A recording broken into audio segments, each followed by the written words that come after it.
Hey everyone, welcome to Make Your Peace, so 4YE podcast about Wynonna Earp. I'm Catherine Meushaw, And I'm Lara Hayes. and today we'll be discussing Season 2, Episode 5, Let's Pretend We're Strangers.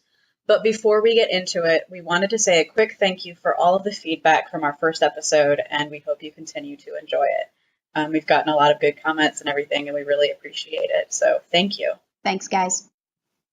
All right, so once again, we had kind of a busy episode. We got to see Wynonna, a lot of Wynonna. We opened up with her kind of torturing Waverly. We got a second goo exchange. Let's see what else. We met a new character and a new group has entered the mix. We've got the Order and Ewan. I don't do well with names. And we've got Doc and Dolls kind of back in the swing of things as far as, with the group, since Dolls is back in action. And we had Lucado back in the game for a little bit, and then unfortunately we had her back. we had. It doesn't look like she's getting ahead of Black Badge. Oh. I'm sorry, that was terrible. So I'm sorry. Unfortunately, we lost Lucado, and they had a huge reveal at the end of the episode that Wynonna is pregnant. So that was kind of a wildly unexpected turn of events. And so let's go right in. Let's start with that pregnancy. Let's start with that pregnancy test. Kudos to them for keeping that quiet, because Melanie Scrofano was pregnant, 6 months pregnant when they were filming this. So she had a baby right after the season ended, right after they stopped production, and nobody knew outside of the show, and that's really impressive. Yeah, I cannot believe that they kept this under wraps. I think it's an attest to the relationship that the crew has, that the cast has, and their respect for people involved and the storyline, and making sure that, they tell this the way that they want to. I think it's an attest to the relationship everybody on the show has. I agree. So there are a few articles that you can find online, interviews with Melanie and Emily about how this went down. And it's intriguing to me that we now have we will have a pregnant Wynonna. Yeah, I'm with you. I was completely blindsided. It's easily the last thing I expected to happen. I think when I was live tweeting the episode and Waverly handed Wynonna the paper bag, I was like, I was tweeting, there better not be a rat in that bag, because I so did not go there in my head. And also, real quick, I just want to call out the physical acting that Melanie delivered at that moment as Wynonna, when she said, so now you know all my secrets. It was like you could just see the life drain from her face, and it was phenomenal. And that whole scene. Well, okay, Melanie during the whole episode was just phenomenal. She did such a great job. But that last scene, that end scene with Wynonna and Waverly, punch in the feels. And I have to say, my mind did immediately go there when I saw the paper bag. That's immediately where I went. I was like, oh no, it's a pregnancy test. That's where my mind went. And but yeah, it's just that acting and that moment when Wynonna is, now you know all my secrets. Because there's a lot we don't know about Wynonna. There's a lot Waverly doesn't know. And, you can imagine when you've got something like that, when you have such a rough past, such a rough history like Wynonna does, and then you've got somebody saying, hey, something that was in your head was in my head and told me things, just the panic too, that, oh my God, what did it say? What do you know? And are you going to think differently of me? Yeah. So you got that. You could see exactly how exposed and how vulnerable Wynonna felt in that moment, which was incredible. That acting is just, I'm not over it. I've watched that episode 3 times now, and it's so good. But with the pregnancy, it's completely, until Waverly brought out the bag, I was like, completely didn't consider that they would go there. And, after reading interviews and stuff like that, it makes total sense that they would write it in and that they were that supportive of Melanie and saying like, hey, we got your back. So that's really cool. And I think it's really important that they did that. I do that too. I think it's beautiful that they went to bat for her the way that they did. Because she's an action hero. I mean, she's got a lot of really physical things, and I know I've mentioned it twice. Sorry, guys. It's the variety interview that Mo Ryan did with Melanie and Emily, and then Bridget at TV Junkies also interviewed Emily. So go find those if you haven't read them and read them because they're really good, and it's a really good conversation because Emily talked about wanting to kind of Fargo it, and while it's been a long time since I even saw pieces of that movie, I do. I mean, it's going to be interesting. And while I get hesitant about pregnancy storylines, just because sometimes they're really good and sometimes they're not, I'm interested to see where it goes. And I think I'm intrigued. I'm interested to see where it goes. And because Wynonna is such an interesting character, she's not your typical like mom character. She's not going to be the one she's not going to be excited about this. So I think it'll definitely be interesting, and I'm looking forward to seeing where it goes. I am too, and I have some theories as to possible outcomes for this pregnancy that I'd like to get into a little later with you. I think one thing that we need to touch on is that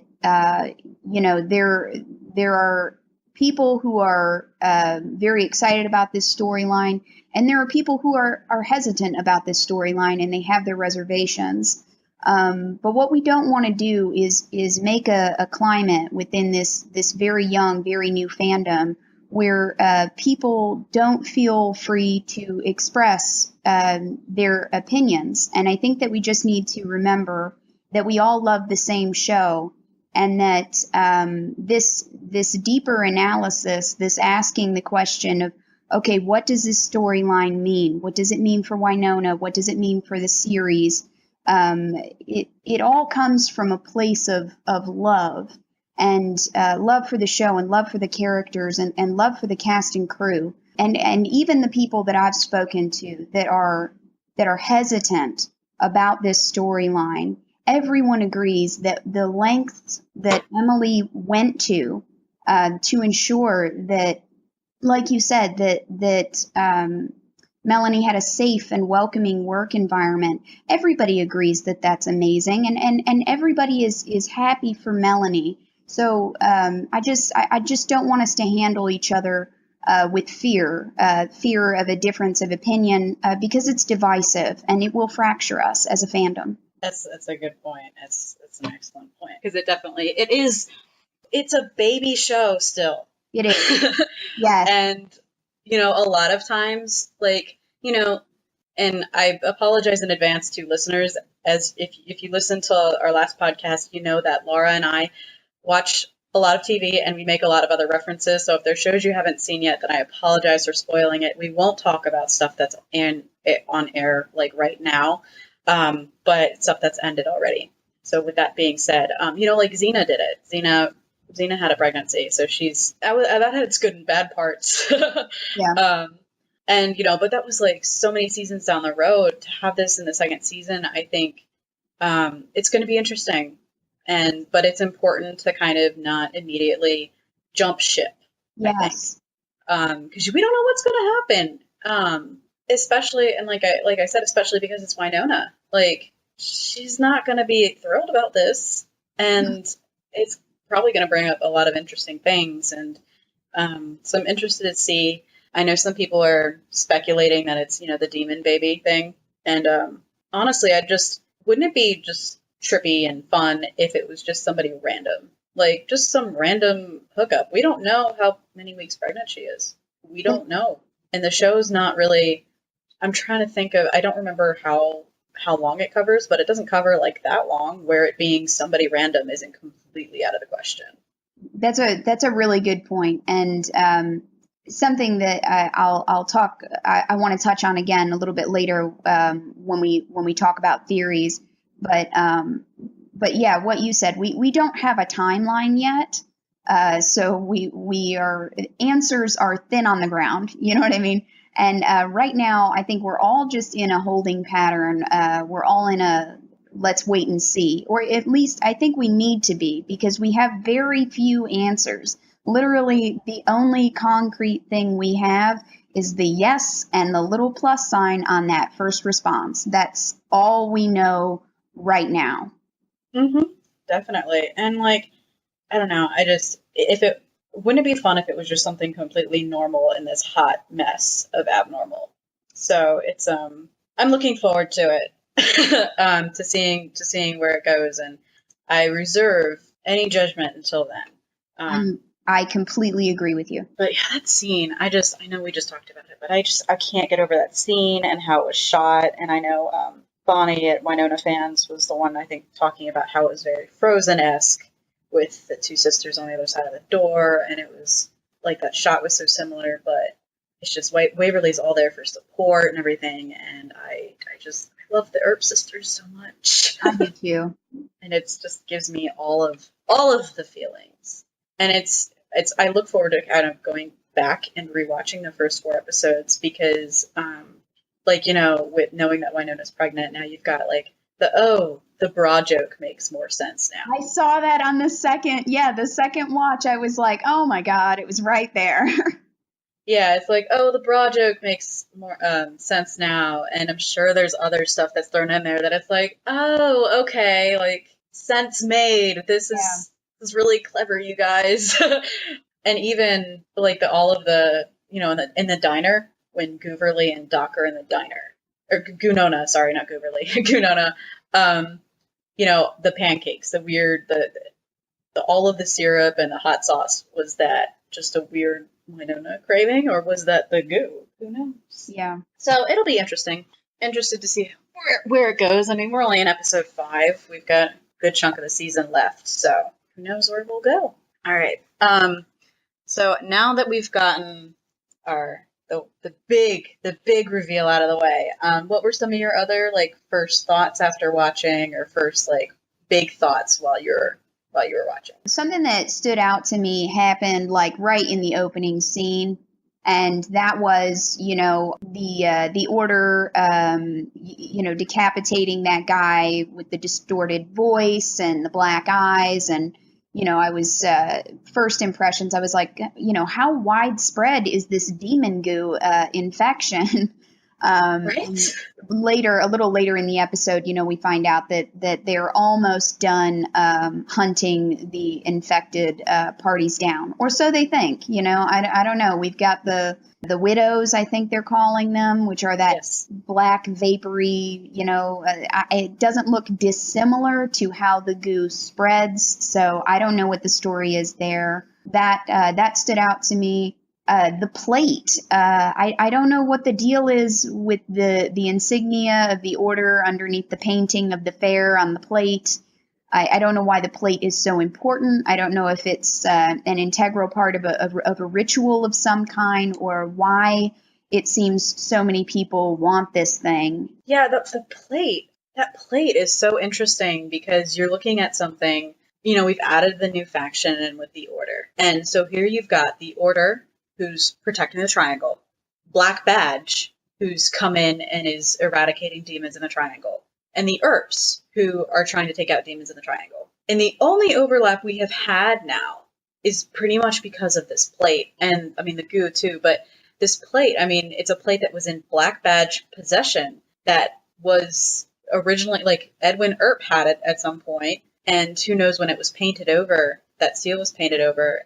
But that seal is the seal for the order. So it's an interesting intertwine of those factions, because, you know, this is the first time we've heard of the order, and it's surprising that they wouldn't have overlapped with Black Badge. So, and now Black Badge has gone poof, so we think. So that plate is very interesting. And I like how Wynonna was just like, I'm going to be back for that. Yeah. Okay, thanks. I kind of derailed you, and I kind of went on a plate tangent. So go on. I apologize. Oh, no. For the most part, those were my overalls. I think, you know, after Another thing that I thought about immediately after watching the episode, we got a really sweet moment for Way Hot in the barn. Yes. And something that I really want to see is I want to see Waverly and Nicole have a second conversation about consent, because it was so important to Nicole to respect Waverly's boundaries. And, now we know that Waverly was possessed, the first time that they were together, and whether the demon was active in that moment or not, I don't think it was, but that remains to be addressed. And so I want to see Nicole make sure that everything that happened between them was something Waverly wanted, because I believe it's true for Nicole. Yeah, I am like the Way Hot. I agree with you. I would like to see that, and I hope that conversation happens on screen soon, because it is a very important conversation. And while we the viewers know, because it was confirmed for us that it was Waverly, Nicole doesn't know that, and I think that's a very important conversation, because they're still new. Nicole didn't immediately realize that something was that wrong with Waverly, even though she had just talked about it in the previous episode, the 2 episodes ago. She talked to Wynonna and said, hey, there's something not right. And here she is pointing a gun at Wynonna and listening to Waverly, I'm scared, I'm scared, I'm scared, So she's still in that mode too. That's still like protective mode, and kind of on the surface, like, I have all these feelings, and Nicole's gonna have some processing to do.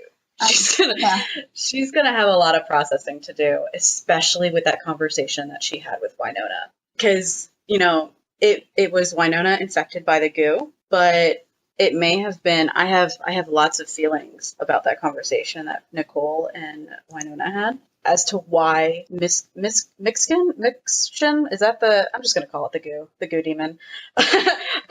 So that goo, how it was just kind of really mean to Nicole. I have a lot of thoughts on that. And I know I told you some of them. Yeah. So I wouldn't blindside you.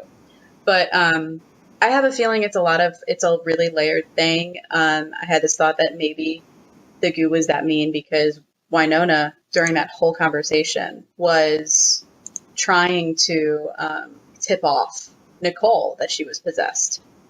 So I'm wondering if maybe the goo was being extra mean to drive Nicole away before Wynonna had the chance to warn her. Oh, yeah. So I've been wondering about that. I think that I started wondering that on my second or third watch. I don't remember which one. Because the goo was really harsh. And was it just being mean? Was it trying to get Nicole out so that Wynonna couldn't warn her that she was possessed? Or was it kind of payback for Waverly spending 7 weeks fighting and having to deal with the gooey, mushy, Way Hot feelings? Because while the goo is very obviously kind of sexual, I mean, Wynonna kept flirting with Doc and propositioning him. I mean, that happened several times in this episode. So I don't think it's anything where it shies away from like sex or anything. I think it might be like, maybe it doesn't like the feelings. Right. And this is the worst part of it, was the goo kind of being that thing where you're like, like drunk words or sober thoughts, kind of that deal where it was pulling some of Waverly's own thoughts and playing on Nicole's insecurities. I just want to let anybody listening know this was the thing that Catherine had to break to me ahead of time and couldn't blindside me with, because when she told me that, when I read it, I was just like, what?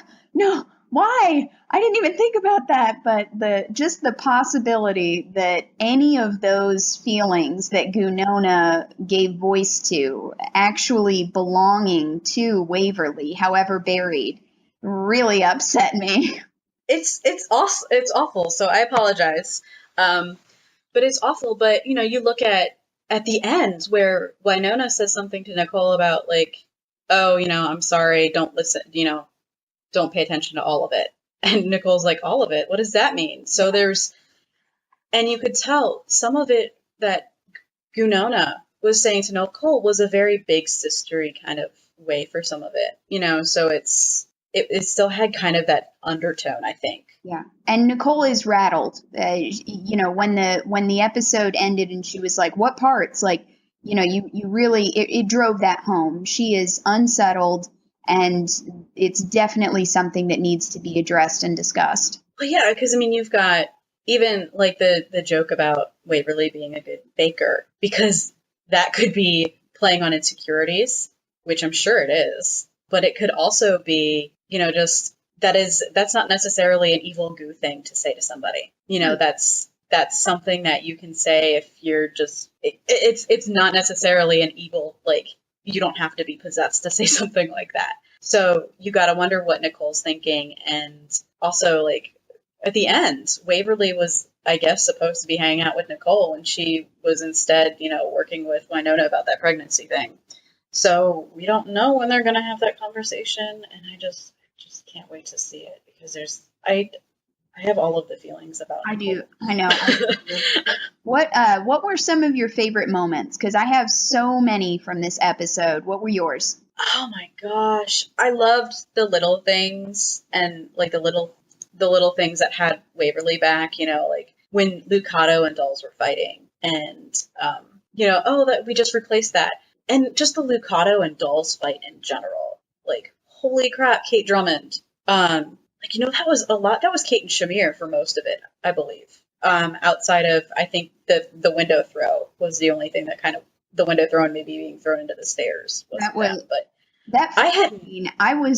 was not prepared for that fight scene, because you don't expect any woman who's wearing a brooch that large to hold her own, to bust out the Krav Maga. Like, you do not expect that in like a Lord and Taylor jacket. So I was completely on board and very pleasantly surprised. That was so good, and I'm sorry to see Lucado go this early, because I think there was a lot we could have learned about her, and I think there was a lot she could have given to the series, but it's the goo can't be controlled by everybody, so I hated watching her like get blown up. Basically, I hated that. Was so hard, because I'm like, no, because Lucado is kind of, she's not the nicest, but she's an interesting character.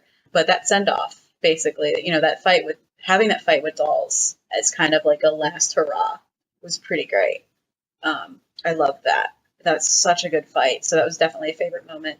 All of the things that Melanie Scrofano did as Wynonna and Wynonna, all of the things. Doc shoving her into in the trunk too. Like, I'm just going to end up rattling off the whole episode. I loved it all. Like, it was so good. And there were so many great parts. But what did you have on your list?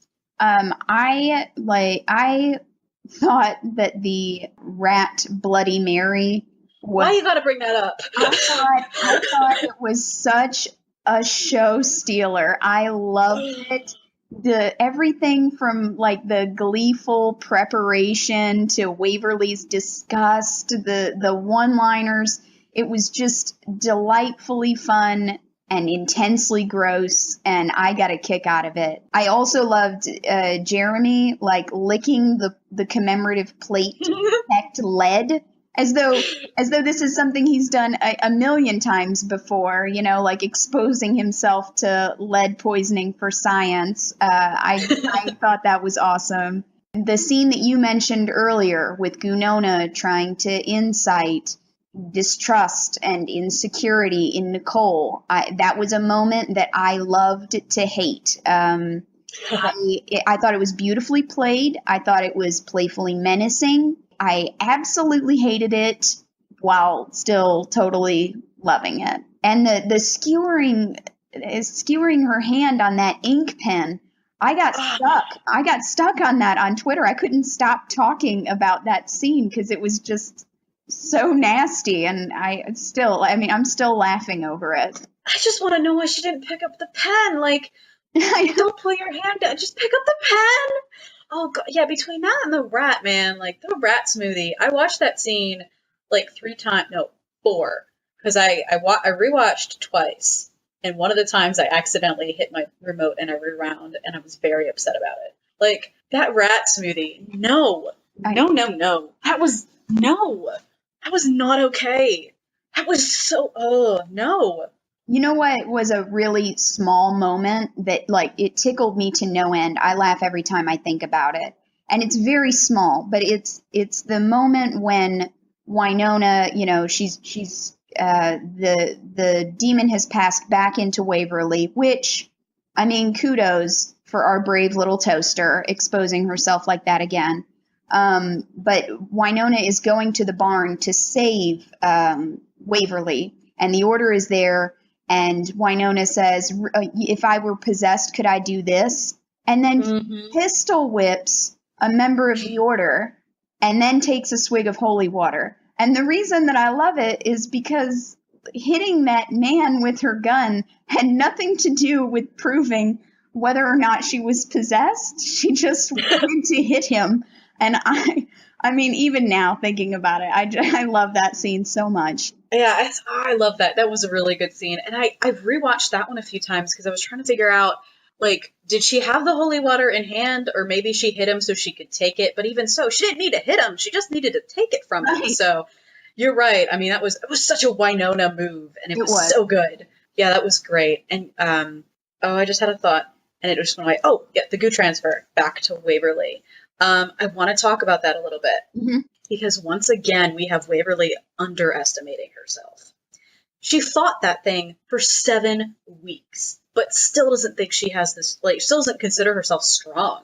Like, Dolls makes a comment about Lucado not being as strong as Waverly, and Waverly just brushes it off and says, oh, it's the goo getting stronger. You know, she trusts that Wynonna has the strength to save them. She doesn't trust that she did too, and she's completely disregarding the strength it takes to take that demon back. True. And it's just, once again, she's underestimating herself. And I have all of the feelings about that. I'm really glad that you brought that up, because I think I kind of focused on, you know, I just called her our brave little toaster. I kind of focused on how gutsy it was to do that. And I didn't necessarily connect what she had been saying earlier to her actions.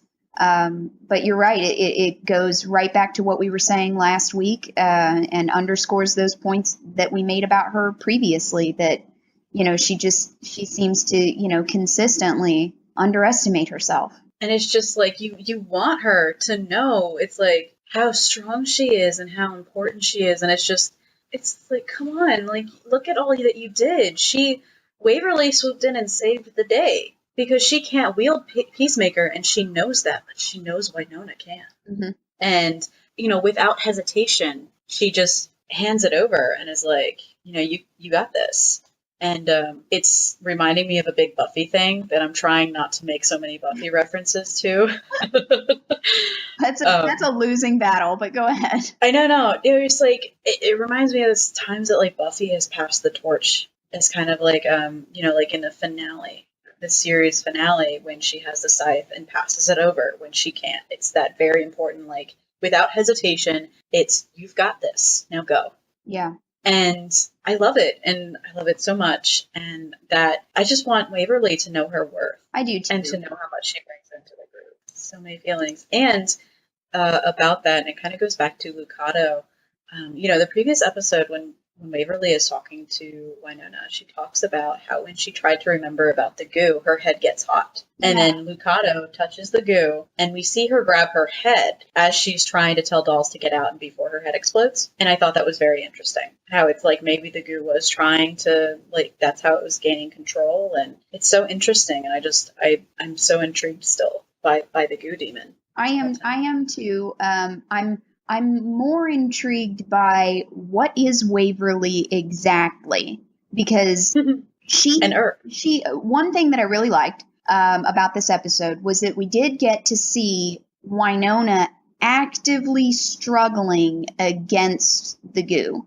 And that was something that we didn't really see with Waverly when she was going through it, maybe because she wasn't 100% sure what was happening. She had memory loss, and and she couldn't quite get a handle on what she was going through. But Wynonna knew exactly what was happening to her because they'd already figured out that Waverly was possessed. So I really liked watching that struggle and seeing the lucid moments, but also like you said, Lucato's head straight up exploded seconds after being infected.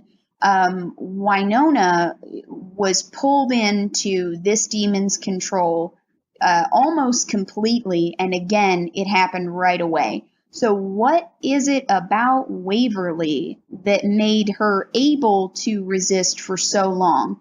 Yes, she's got a great heart, she's a good person, but I don't think the answer is as simple as that, especially not with the comments about her dark corners that Wynonna made right before Waverly reinfected herself. I think that there's a much larger mystery around Waverly, and I'm very excited to get those answers. I'm looking forward to it as well. It's because you're right. It is, and the big thing I think it was mentioning, she's too good. That's why she fought back. And that does sound a little bit too simple. Maybe it is that simple, but, just how they fought, or maybe it just infected her at a good time. What made now the time for it to amp up as well? Because I got the impression, at least, that it was the reason that for the impending thunder snowstorm, which I will never get over the fact that they went into the whole thunder snow thing, because that is a thing. For those of you who aren't in climates where you get snow, thunder snow is actually a thing. It is. So it made me laugh that was where they went. But, that storm kind of went away after the whole thing, after the demon was killed. So what made that time the right time? And maybe Waverly was a little bit correct as far as, maybe it was just kind of getting stronger all of a sudden, and that was why Lucato had trouble, and that was why Wynonna had trouble. But the moments of lucidity, you're right, with Wynonna are fabulous. And I think I'm going to keep saying it, that Melanie had a phenomenal episode.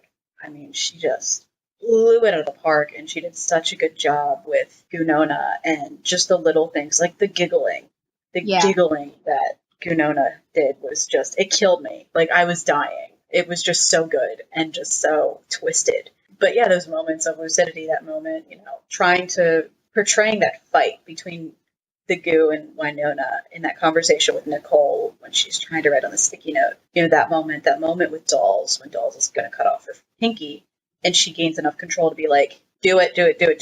And then, the goo comes back right away, and it's just, it's so good. It's so good, and she was so good in that episode. Not that she's not always good, but it was just like, wow. I almost want Wynonna to get possessed again so that we get more of that, which sounds terrible, but Melanie was so good, and I want to see more, because that struggle it was so good. Just broken record. No, I feel you on that, because we got very little of it, like Gooberly was sort of spread out, across several episodes, but this was very condensed, Wynonna centric, and I love that Wynonna and Gooberly were very different creatures. I love that Mel and Dom explored possession in completely different ways, and that they were free to do that, and that it was the effect of this goo was allowed to mean different things for different people. All of it just really, it was very enriching, and I thoroughly enjoyed it. Oh, I did too, and that's a good point. It very much, it wasn't a blanket, like, oh, they're all acting the same, because it really played up who they were as people. So I want to see more, or I just can't wait to see what Melanie does the rest of the season. All of them, really. Everybody's doing phenomenally, and oh man, it was such a good episode. I think it's definitely one of my favorites in the season. Me too. In the series, sorry, not just the season, but the series, because it's just, there was a lot there, and the writing was really on point. I mean, the pacing, everything. If the rest of the season keeps up at this speed, I don't know what we're gonna do, but there were so many one-liners in this episode that it was just, it was, the humor was back to back, the the angst and the drama was there. It's one of my favorite episodes too, easily. I mean, just right off the bat, Melanie coming out swinging with that "you're not vegan, are you" line, making that rat drink, and I think I heard that it was improvised. I mean, that was delightful. That vegan line was improv by Mel because Dom is actually vegan. So that was I think that was in an interview, and then I think somebody tweeted it as well. I think it was Emily had tweeted I think I read it. I think I saw it was on Twitter. But I think it was also in the interview she did with Bridget on TV Junkies. Yeah. But yeah, that vegan line was improv, and it was so good. And just that whole, I salted the rim line, when Dolls is testing Waverly. I have questions about that, by the way. What? Like, Waverly being tied up. Girl was trying to make all this noise and get herself free while Doc was still there. Why did she not spit out that damn gag? I don't know. You did talk about that in the notes that you sent me, and I thought that was a really good point, and I thought that was really funny. And my favorite, I mean, the whole testing thing was really funny, but the favorite food, lasagna, real favorite food, sweet and sour soup with a dollop of peanut butter, it cracked me up. I think I tweeted, if that was my favorite food, I would bury the lead too. Like, I would lead with something else. I know, she was so ashamed, and I kind of like the relationship between Dolls and Waverly. I do too. And I think that gets kind of understated a lot, but they do have kind of a really interesting relationship. They don't interact a lot, but it's still kind of sweet. I mentioned in the last podcast that, it's a lot of the demons that are the ones pointing out that Waverly's strong. But I think Dolls sees it too. How in episode 11 last season, how she's just so tickled that he called her Earp. And I like the relationship that Waverly and Dolls have. So I like that he was the one to kind of find her and test her and be like, okay, no possessed person ever apologizes that much. That was my favorite. How he finally backed down because she was apologizing so profusely that there was no way she was still possessed. And I thought that was really funny. I did too. And I liked Waverly's frankly, Lucado, the situation is balls line. I think, I'm not alone there. It was all over Twitter. We all had a lot of fun with it, but it was such a solid line, and it felt so Waverly, which was nice because, we've had this other for so long now, that it was like a purely Waverly moment and a Waverly thing to say. And it was sort of the moment where I felt like there's my girl, now there she is, she's back, we've got her.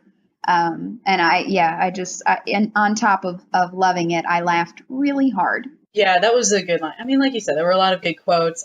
Doc had some really good ones. I loved the line that he had in the firehouse. By the looks of it, y'all do too many sit-ups for my taste. Yes. After they ask about him volunteering.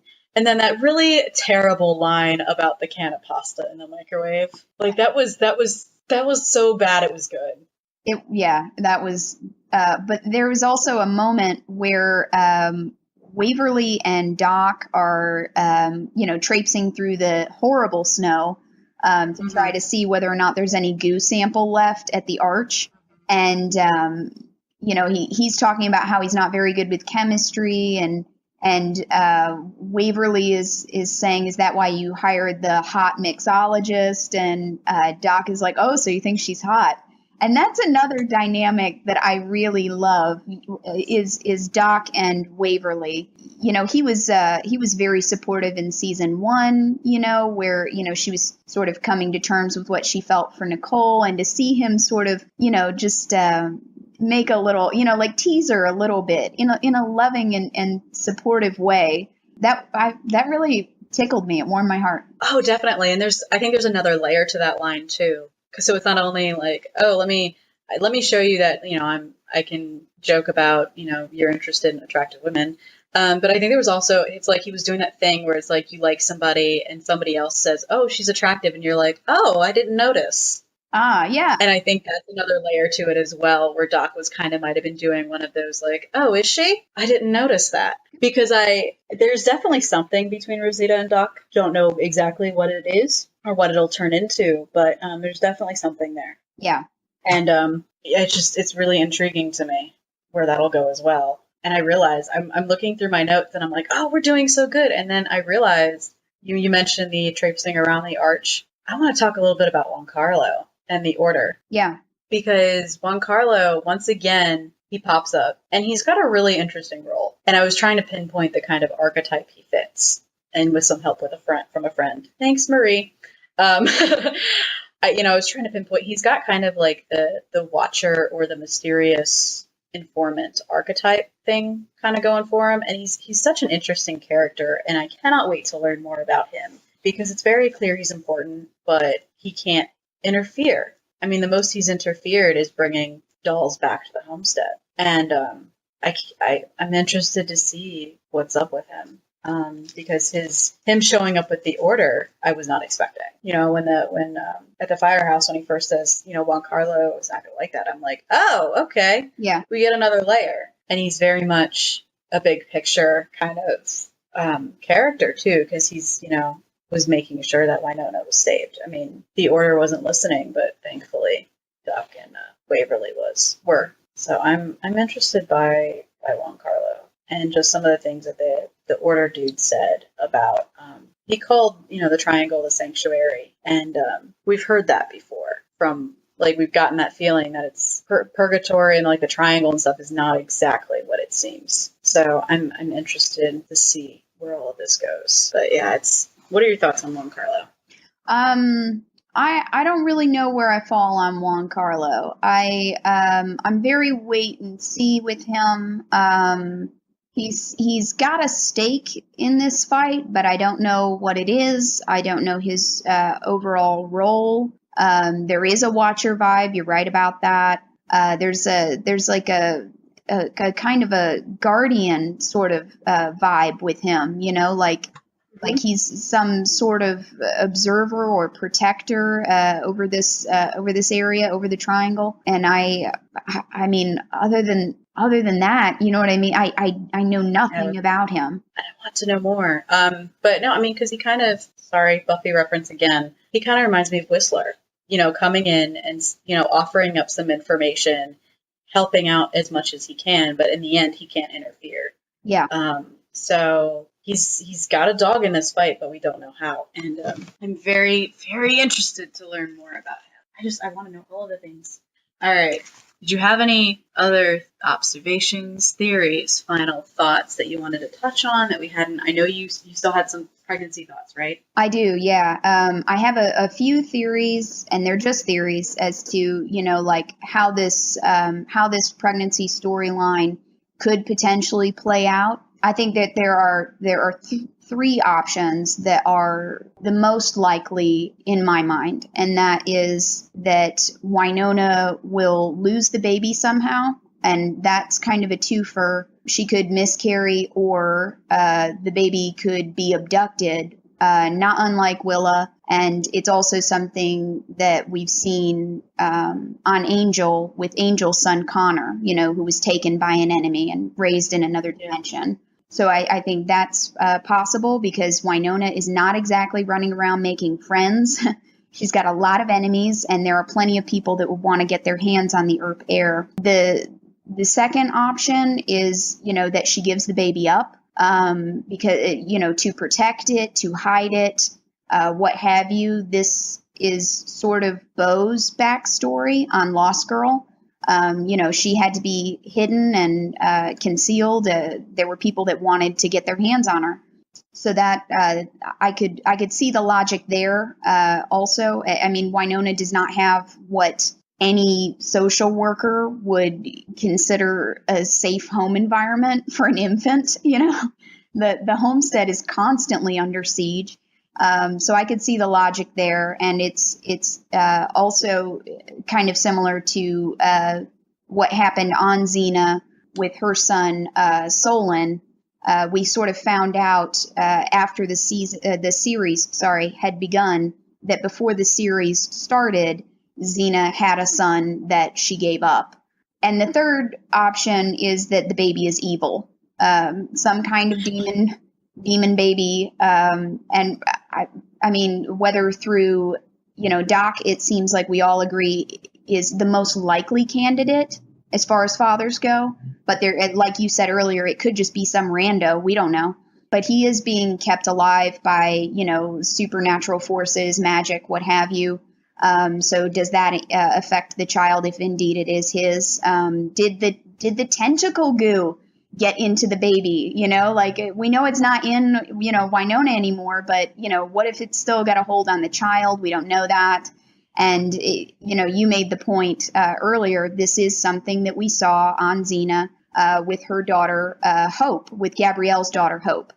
And I love evil kids. I think they're a complete blast. I think they're the most fun and they're so creepy. So I would have a lot of fun with this. And the last option is the dark horse. It's a sneaky fourth option. And that is that Wynonna has the baby, keeps the baby, and the baby is a human baby. And we go from Wynonna Earp, pregnant demon hunter, to Wynonna Earp, demon hunter, single mom. And the more I think about this, the more I love the option. I think it's amazing. I think it's brave. I think it's nuanced. It's nothing I've seen before. And as the child of a single mother, I think they're the real heroes. And I would love to see that on screen. I think it would create some really interesting dialogue around families. And also I just love the mental image of Wynonna running out all day to shoot revenants and then coming home to read her toddler a bedtime story. So I think all of it, but again, anything could happen. This is purgatory, and those are just some possible thoughts. What about you, Catherine? I'm I don't know. See, you have me thinking. I'm really thinking about all of the pregnancy theories, because you're right. It could be you referenced a whole bunch of stuff, and it could be all of those things, or it could and I know the obvious thing is that it's Doc. Yeah. Which probably means it's not Doc. Right. Let's be honest about that right now.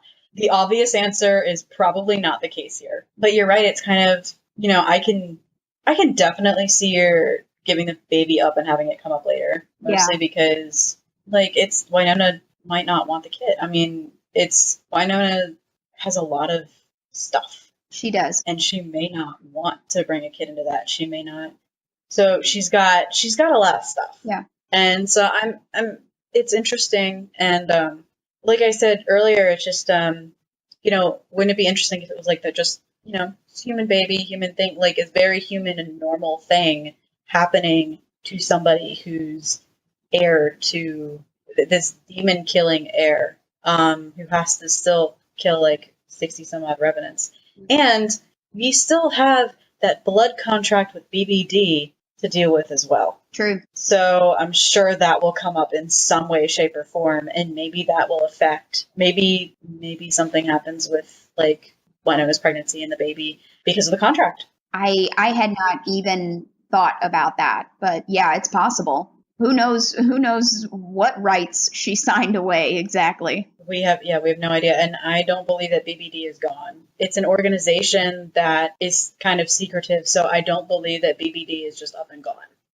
We saw that one building blow up because of the widow that got out. Yeah. But we don't know what happened afterwards. They might have just relocated, and they might have changed their numbers and been screw you guys in purgatory, we're out. No, I doubt that's what happened. But again, blood contract, and they still have a duty. So Black Badge isn't gone, and they're definitely not gone. But I can't wait to see when they pop up. Yeah, But yeah, I didn't think I'd knocked out all of my theories and everything, and we still have the mysterious something coming too. Whatever broke out of that Hellmouth seal. True. There's so much coming, and I think we haven't seen the last of the Order, definitely. Yeah. And I think Wynonna will have to ally with them. We could see the Order and Wynonna butt heads over the baby. We don't know.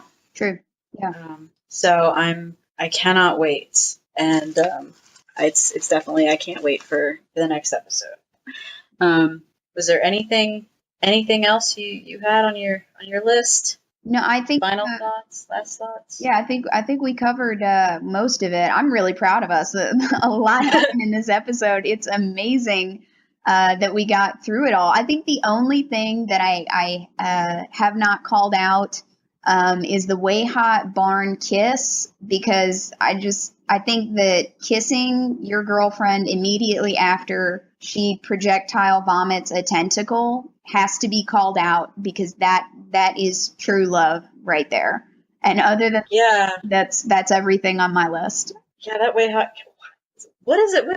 What kind of gays are we that we keep missing things like this? I